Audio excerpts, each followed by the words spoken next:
The Australian government has done everything they possibly can to divide the Australian people. But here we are, years down the track since the launch of the Great Reset, and we are stronger than ever. Joining me today is former Qantas pilot Graham Hood, affectionately known as Hoodie, and solicitor Katie Ashby-Coppins to discuss the action Aussies are taking to stop the WHO takeover through the international health regulations and the pandemic accord, a movement that now has grown to over 1.1 million active people demanding we exit the tyrannical World Health Organization and take back power of our country. They join us after this short break. Z Media is proud to partner with freedom-loving businesses like Gold Bullion Australia Group, Australia's leading dealer of gold and silver bullion. In such uncertain times in the market, many are switching to lasting physical assets like gold and silver rather than depending on the crumbling financial system. GBA Group is an Aussie partner you can trust. They have a huge range of available gold and silver at competitive prices, a friendly, experienced team on standby for all of your questions, are family-owned and have been specialising in precious metals for over 40 years.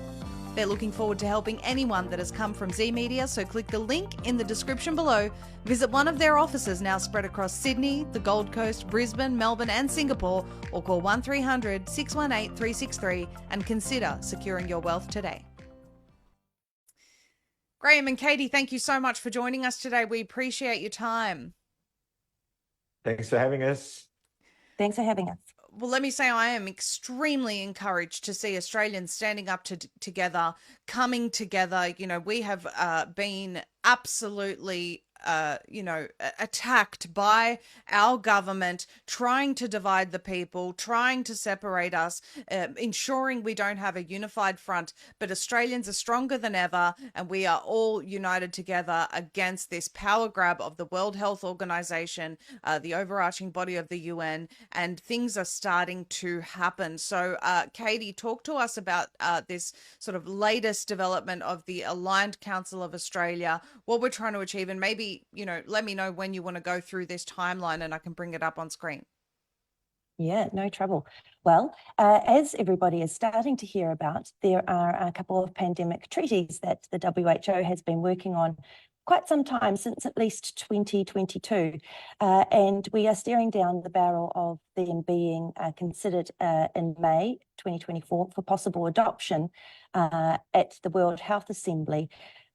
The ramifications of these two pandemic treaties being adopted really is going to highlight and see the last 4 years of the pandemic response on steroids. We're talking about an immense amount of power being essentially granted by our countries to the WHO to make decisions in respect of potential pandemics of international significance or concern. It is health, it's so loosely worded that health could even pertain to environmental issues. So we've then got the situation where the WHO won't only be making recommendations, they'll be able to make binding recommendations, which our countries will then have to follow and implement. And look, if they don't, what goes on behind closed doors, the geopolitical issues and concerns, and I think we were talking about it just before, the pressures with not being provided medical products and the like, will really create a situation where countries will be forced to do what they are told, even if they're not prepared to adopt those. So we're looking at some things that are pretty serious. If I can interject, Katie, sorry, just to articulate exactly what that would look like for everyone, because every country that's on board with this has committed hundreds of millions of dollars to this global pandemic fund, which they say essentially if a country doesn't comply, they'll be able to hold those funds. But the problem is that if the WHO is supplying a majority of the medicines, or we have agreements with the WHO for medicines, that will extend past beyond just financial sanctions for, say, an injection. So if you have a large portion of the population not complying with an injection mandate from the WHO, they could effectively seize funds by way of financial sanctions for other life-saving medications, therefore denying people the right to, say, chemotherapy, for example, based on people's non-compliance with a vaccine mandate. This is how it could work in practice. So it's absolutely terrifying, and every country should be rejecting this. But please go on, Katie. Yeah, and look, it's not just vaccine mandates, it's lockdowns, it's social distancing, it's anything that the WHO decides based on, the provisions that they can. We'll have travel restrictions, vaccine passports. We won't be able to travel if you're not vaccinated. And look, we could be facing a situation, what we've got in Perth, or Western Australia, where there's actually a provision in the legislation to require forced vaccination. So, these are things. The water is coming in really from a lot of different angles. There's pressure happening at the state level, federal level to get these documents approved and adopted and along the line. But then, we've also got this global pressure where anything that we do, endeavour to do or not do, as the WHO dictates, we will be finding ourselves in that exact situation where the geopolitical, medical pressures, everything will be such that we will be really having no other choice other than to do what we're told. Hoodie, what are your concerns with all of this? I mean, you've been such an advocate for the freedom of Australians. You've been doing a phenomenal job over the past few years. Do you think that there are enough people in our country that are pushing back against this? No, there's not, Maria, and the reasons are that a lot of people have dismissed those who stood up in the COVID narrative because they resisted what everyone else wanted to do. And what we've got to do is keep what we're doing, what you're doing, what we're all doing in social media and everything else to get more people aligned when they do wake up. Because I believe that the people who slept through COVID are going to wake up when 15-minute cities come in, when these legislations come to pass, when digital currency, all that sort of stuff comes in. And we have to be prepared to tie them all together into one group that are seeing our freedoms stolen. So I'm really concerned that this is taking place so quickly, and a lot of people are as well. But I'm more concerned about the fact that it seems like the majority of Australians don't want to wake up to this, and we have become a country that is accepting the unacceptable, and continue down this path. We'll all wake up one day, all our freedoms will be gone, and we'll say, why didn't they do something when the they is us? So this stuff's really treacherous, and the one thing that we've got to remember is that those people in the background behind Ashley, those two on the right-hand side, Gates and Tedros, they're not elected. They're not elected to make these decisions. It's up to us to make these decisions, not them. I did an interview yesterday with somebody on weather modification in the States, and the Canadian government, for example, is about to conduct weather modification over the Arctic Circle. Now, what right have they got to do that over the Arctic Circle? That's part of the planet. That affects everybody. What they decide to do affects everybody. Yes. And I think we're all sick and tired of being told what we're going to do by unelected officials who seem to think that they own the world. It's got to stop. And the more we wake people up, the more it's like the Senate speeches that John and I gave in the Senate committee on the terms of reference for the Royal Commission. It may not achieve much inside the House, but the fact that those videos have gone viral all around the world is helping to wake people up. And that's why it's important that we take every opportunity to get into people's lounge rooms and shape them into reality. I agree. And, there have been people screaming about weather modification in this country. We still have, quite a bit of denial from some politicians that it's even occurring, purely because we don't have the evidence. But, I was fortunate enough to be able to, uncover something quite serious in the United States where these things were being uploaded, through a lot of digging. I found the evidence on the NOAA's website about the various ways in which Americans are being poisoned in the states of Texas, Colorado, California, various states. And I'm certainly not saying that it's due to my reporting, but we raised a lot of awareness in the United States because we had the evidence. And now Tennessee has made a move to ban all geoengineering in their state. This is a huge progression. It took years of people demanding something be done, but in the end, something is being done. And so we can't back off on that pressure. Similarly, some really good news just came out of Scotland. In the North Carolina county, the Republican Party has unanimously passed the Medical Freedom and Individual Liberty Resolution. This calls upon the state legislature to prohibit the sale and administration of any mRNA or other gene-altering injections Keyword there being injections, doesn't talk about micropatch needles like Vaxxus is doing here, but regardless, it's a step in the right direction.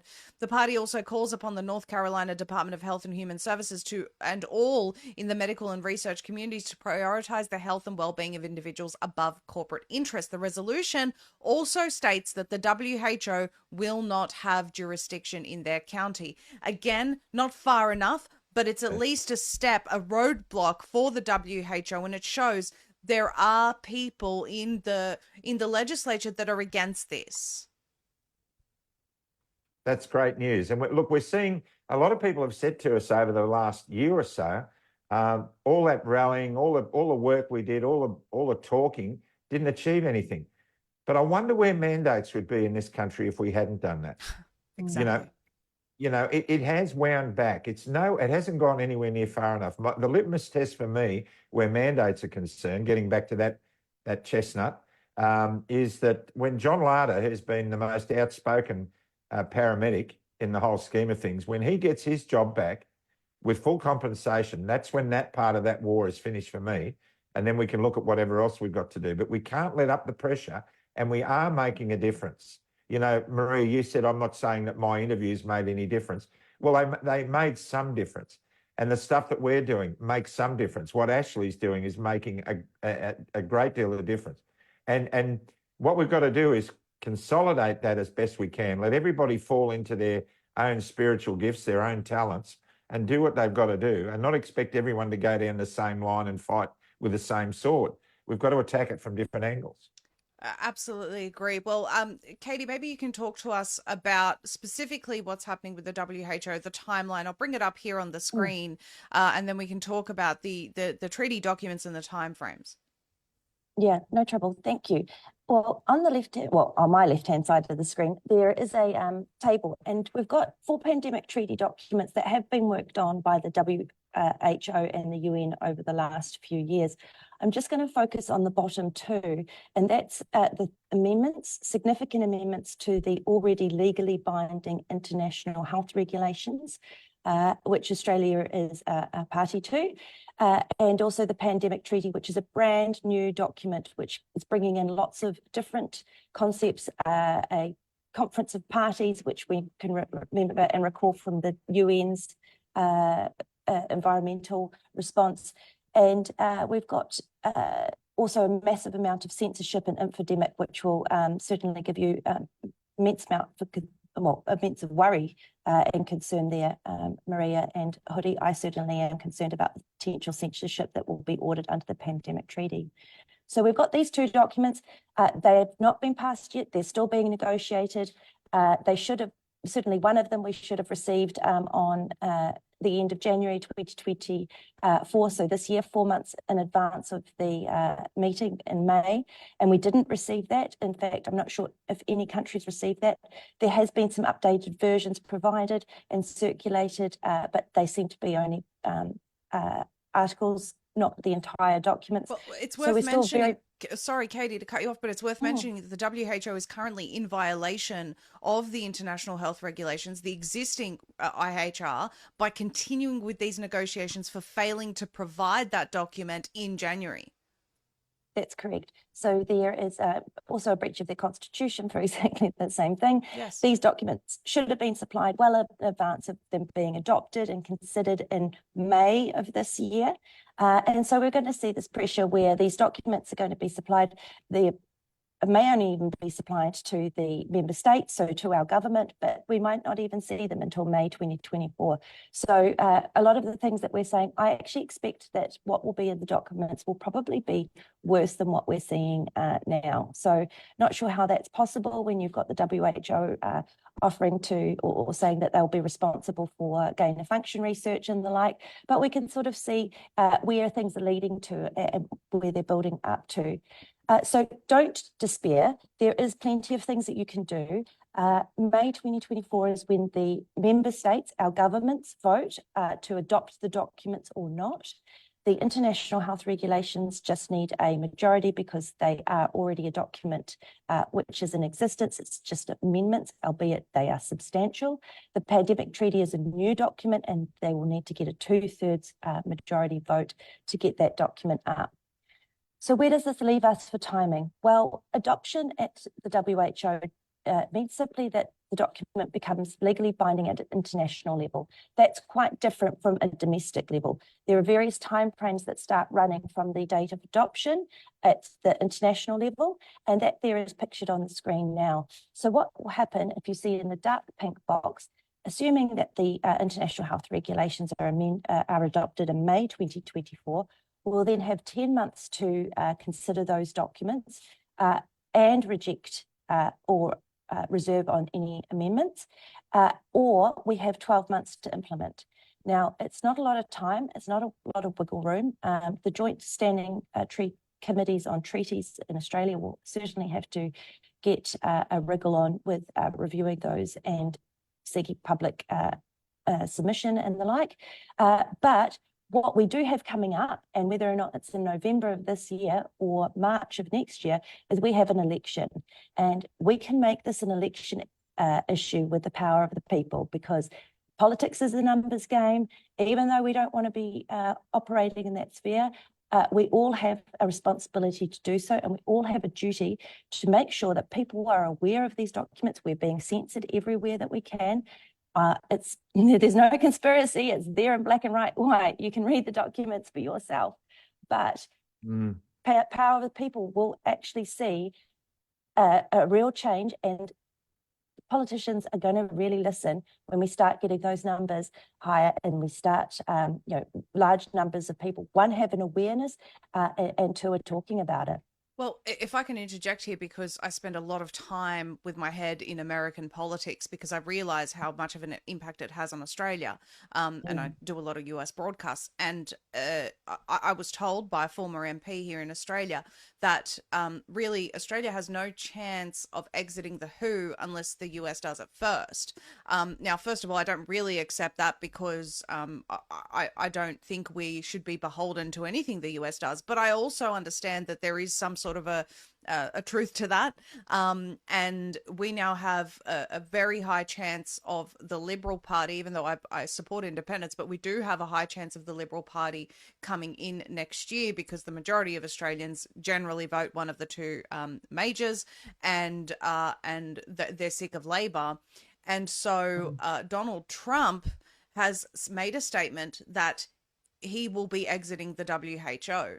So this is very significant. If the Liberal Party chooses to follow in those steps, which it is a high chance that Australians could now start demanding the same thing that we're hearing from the United States. They even have 2 bills at the moment to exit the UN altogether. And so these are huge developments happening in the US. Yep. It's absolutely not beyond our reach to achieve this here in Australia. Absolutely. And again, pressure is creating that. Also, the fact that these documents, these pandemic treaties, and the WHO is a huge budgetary burden for all countries that are member states. It is only going to get worse under these countries. I think just being pandemic ready, Australia will have to commit $5 billion to the WHO for the privilege of being pandemic ready. And one of the questions has to be what's the actual real chance of a naturally occurring pandemic? Well, it's virtually negligible. Well, it is negligible. It's such a low chance of it happening. So we're actually spending money on something to be prepared for something that might, and will the risk benefit, there is a very low chance of it happening. So why are we spending all this money? We should be spending the money here locally, employing more nurses, improving on our health system. I think we can employ 36,000 senior nurses based on what we'll be having to commit under these documents. So that's just a portion of it. So cost is a huge factor, but absolutely, it will be very interesting to see what happens in the States. And also Russia, whether or not Russia might leave the WHO. There's quite a few murmurings happening at different levels, and large member states leaving will see a real change in the power that the WHO is able to have internationally, but also over our countries. Well, let's look at this from the political aspect. Like you're looking at that, I'm fixed on that poster behind you, Katie. The 3 Labor politicians we see featured in that poster, they were given a mandate to rule the country. Their mandate was awarded to them by the people based on their policy. At no stage do I recall them mentioning that they would sign or not sign the IHR. And they would not commit that. So they don't have a mandate to do that without the will of the people. And they should be conducting referendums on things like that that are vitally important at a global level than dividing us with other race politics that they've been doing. The other thing is that they've been pushing that they have destroyed the doctor-patient relationship, which gives the WHO an even greater example to infiltrate into our bodies. And they're bargaining with our bodies on the world stage, and they don't have the right to do that. When most of the world succumbed to these vaccine mandates based on misinformed consent, not informed consent, nobody had the information that would have given them the wherewithal to say yes to that, because there was no information available. And we've got to restore those basic principles and not have politicians think that they can give them away because they marginally won an election and therefore have a mandate to do what they want with the people. Katie, you brought something up that's very concerning regarding the WHO and gain of function, naturally occurring viruses and things of this nature.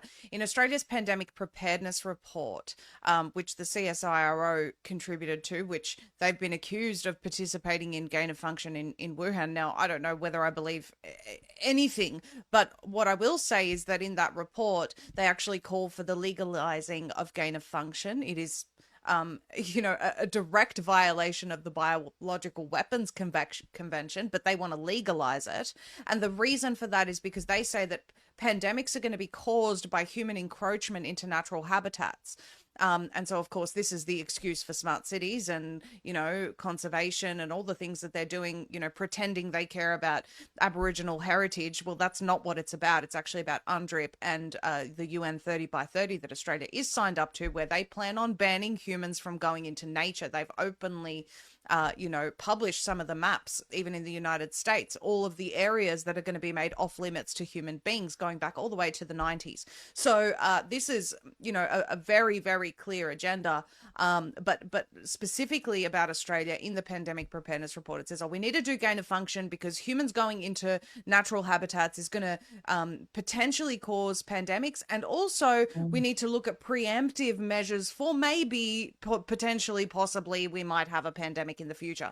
So this is, what we saw last time with vaccine mandates is nothing compared to what will be the case if we give this power to the WHO, the UN, paired with a digital currency and digital ID and the likes. It's a very precarious situation, but we are really in a position where we can push back on this. I just want to ask you, Hoodie, about this, because I see that there is an opportunity for Australians to even lobby the Liberal Party right now. As much as we don't like working with the majors, there is a real opportunity to lobby the Liberal Party and make this an election issue. Would you agree?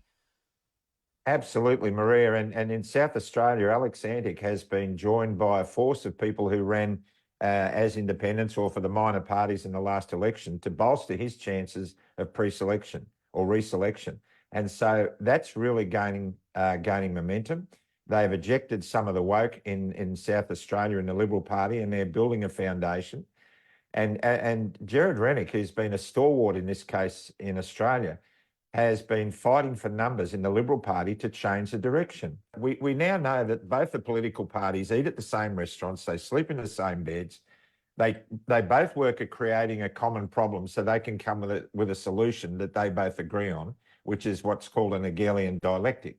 So with all that going on, the people need to make sure that one party is separate from the other. We have to make a defined difference between the two parties and make that work. The other side of the coin is the Greens Party are a cancer on Australian politics. They really are. And we have to come up with another minor party that's going to bolster one or the other. And I think One Nation is starting to surface as a real contender in that, with Craig Kelly, Malcolm Roberts and Pauline Hanson and others that they're bringing on board to push the Greens out of the way. So we really do have an alternative when it comes to government. Yeah, I have to agree. I mean, I'm in support of all the minor parties because I despise the uniparty that, pretends that Australians have a choice when it's really two wings of the same bird. But I am seeing a definite change, with the things that you're talking about, Hoodie, very very serious change in politics, because those who are, you know, angling for positions come the next election, whatever it may be, whether at a state or federal level, are realizing how you know, dissatisfied the Australian population is. They don't have to agree with us on injections, for example, but they certainly agree when they go to the supermarket and they can't afford to feed their families, and they're being lied to day after day. And so we are in a unique position now where we can unite over some common things, and this is a big one. Talk to us about Stand Up Australia, Katie, and what people need to be aware of on this website. There is a lot of information. A lot of what we talk about with the WHO pandemic treaties is confusing by design. Don't let it be, but you do have to be informed, and it really is important to be accurate with what information you are sharing. But we've really made that easy for you. The Stand Up Australia site has helpfully hosted a page that I've done providing all of the information on the WHO Power Grab. And that's available for you to have a look at. It's broken down into what the various documents are, what they propose to do, and provides helpful links and information. It's a couple of pages long. I've split it into about, I think, 9 different chapters. So you can jump in and find out what you're particularly interested in. For example, who's funding the WHO, because of course money speaks, and that is speaking very loudly through these documents. The public-private partnership is something that we should be really concerned about, because, you know, the WHO is not just now sponsored by the member states that are a party to the agreements.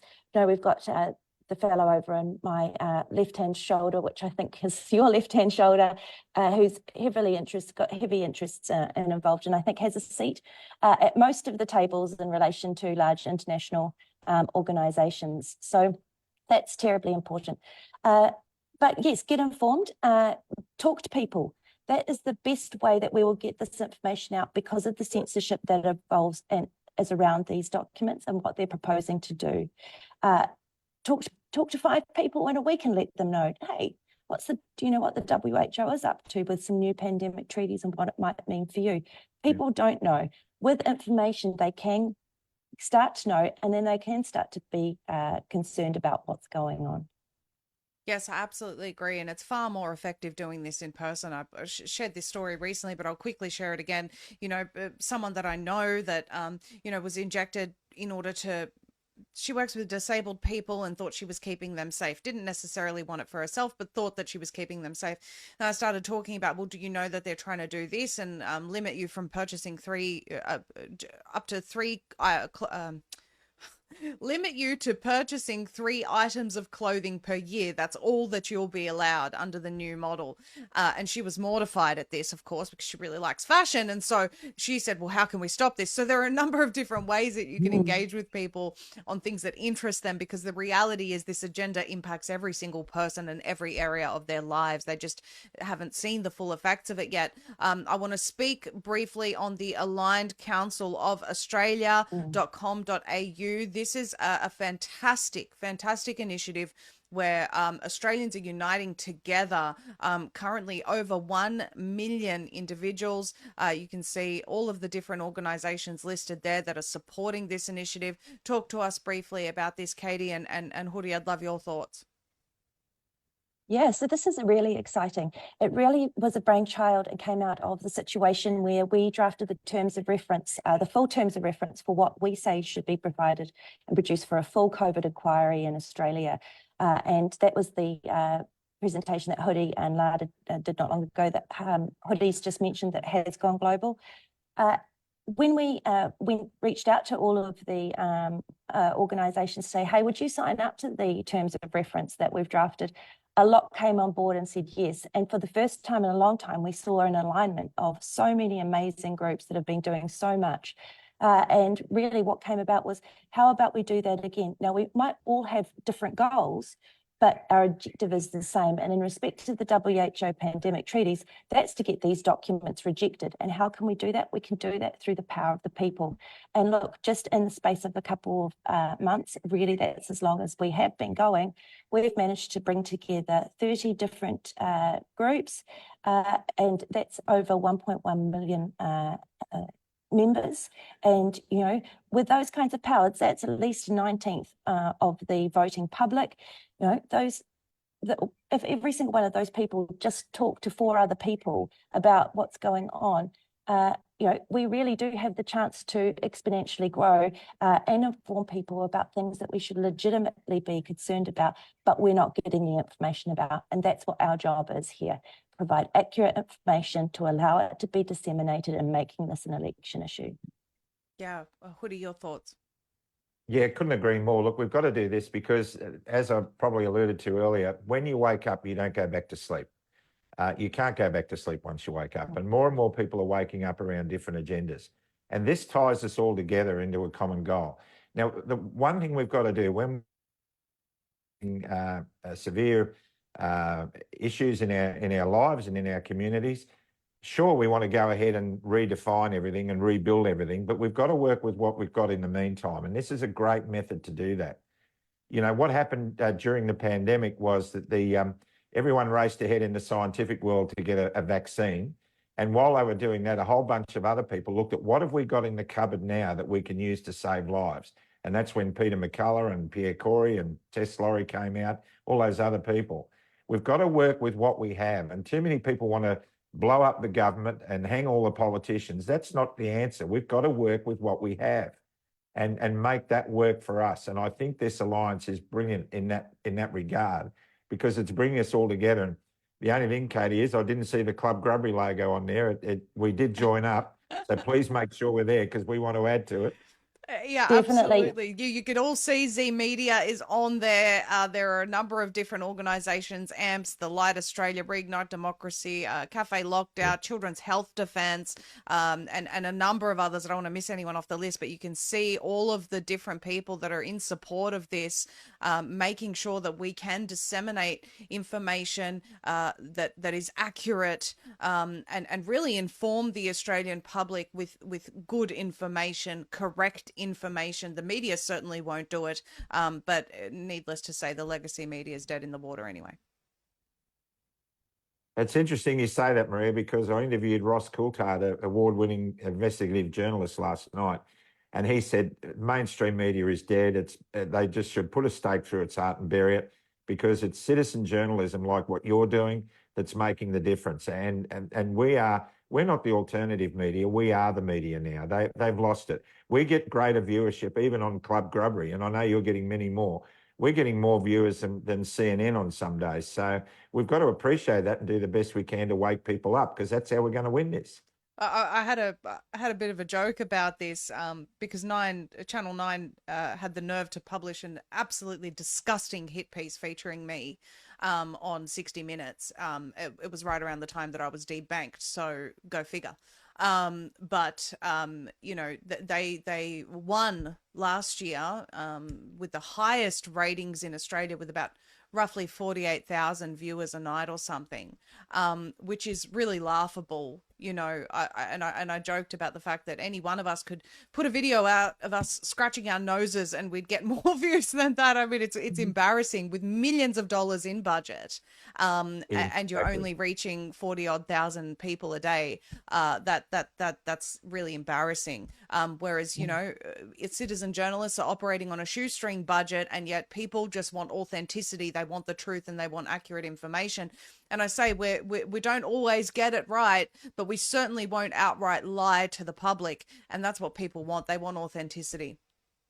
What happened to me about a year or so back, I featured on Media Watch on the ABC. Oh. And it was a pretty savage hit piece on me, but eventually it ended up that the guy who moderates the show said that he agreed with me. So, I mean, it was a roundabout thing, but, you know, I mean, at least we're being looked at. We know that we're a pimple on their bum, and we're going to keep being a pimple on their bum. And we're not going to give up. I mean, we're not doing it for money. We're not doing it for ego. We're doing it because we've got to do this to wake people up. Yes, absolutely. Absolutely. Certainly comes at a cost, let me tell you. But it's worth it, because if we don't all fight now, we literally have no future. The future of central bank digital currency, digital ID, mis and disinformation bill, this is just total, complete tyranny. There will be no freedom of speech, let alone freedom of movement, and freedom of bodily autonomy is out the window. We cannot let foreign powers like the WHO and that is largely funded, as Katie pointed out, by Gates and Big Pharma. We cannot let them have any control over our country. We need to take that power back, and we're in a very good position right now. You know, I think they really counted on the Australian people becoming tired and weak and giving up, and it's been the opposite. We haven't. We are still as determined today to win as we were in the middle of a lockdown. So I'm very positive, and I'm certainly not going to give up. So again, that website is alignedcouncilofaustralia.com.au. You can join to stay up to date. You can see the vision, the upcoming events there as well. You can take action now. Join them. Your information, I presume, Katie, you can speak on this, is safe, and it really is just about showing a force to be reckoned with. Over 1 million members already in such a short amount of time, of Australians that definitely care about this country's future. Yeah, absolutely. And it is really so important. So yes, you can sign up. It's got information on the website. It's letting you know what we've got going on and what other members or other groups, that what they're doing. Certainly there's going to be a big focus and a big push leading up to May, when these documents need to be rejected by the member states. So yes, information is accurate. We do our best to ensure that it is, and it the upcoming projects are pretty exciting. I really look forward to coming back and being able to share those with you. Absolutely looking forward to it. Hoodie, closing comments, please. Oh, look, we're just waking up. I mean, we're all in a different space, but we're all destination. It's an exciting time to be alive, and there's a whole bunch of stuff coming in the next couple of years. Talking to Senator Ron Johnson the other night, it's clear that the Republicans en masse are starting to think they should be out of the UN, and these are going to create very dramatic times in the next couple of years. But if we hold together and if we bolster each other with love and compassion, we'll get through this. We can agree to disagree, but we're still heading to the same place. So stay united, hold the line, and don't ever give up. Don't ever give up. I was just going to add, it doesn't end with the WHO, and yes, there is a growing sentiment of needing to leave the UN, and that is the next battle for Australia. Because ultimately the WHO is an arm of the UN. The beast is the UN, and they need to be exited. And I've even floated the idea in recent times, I'm floating the idea that, Australians need to take back control over the political system. These public servants work for us. And when we do, there needs to be an introduction of some sort of a law that anyone with affiliation to the WEF, WHO, UN cannot serve in our country, in politics, in public service roles.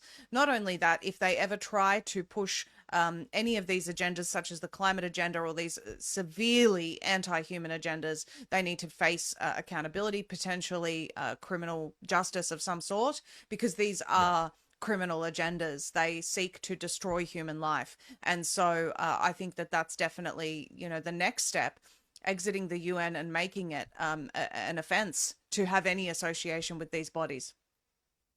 Couldn't agree more. And that's where we're heading. And more, the more people get behind that, just by saying no, we disempower them with that one word, no. Great stuff. It's a really exciting time to be alive. Well, I appreciate you both so much.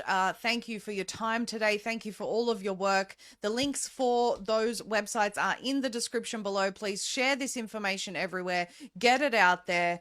Let people know there is going to be a central point where they can stay up to date on these issues, and Australia is united. God bless you both. I'll see you soon. God bless you. Thanks, Maria. Thanks, Katie. Thank you. Back by popular demand, our friends at Stockman Steaks have just extended their February free beef mince giveaway from the 6th of March until the end of the month, because people loved it so much and because Z Media viewers are awesome. Absolutely all orders with the Maria promo code entered receive a free 500-gram pack of premium beef mince. Spend $2.50 and receive 1 kilogram free premium beef mince. Spend $4.50 and receive 2 kilograms free premium beef mince.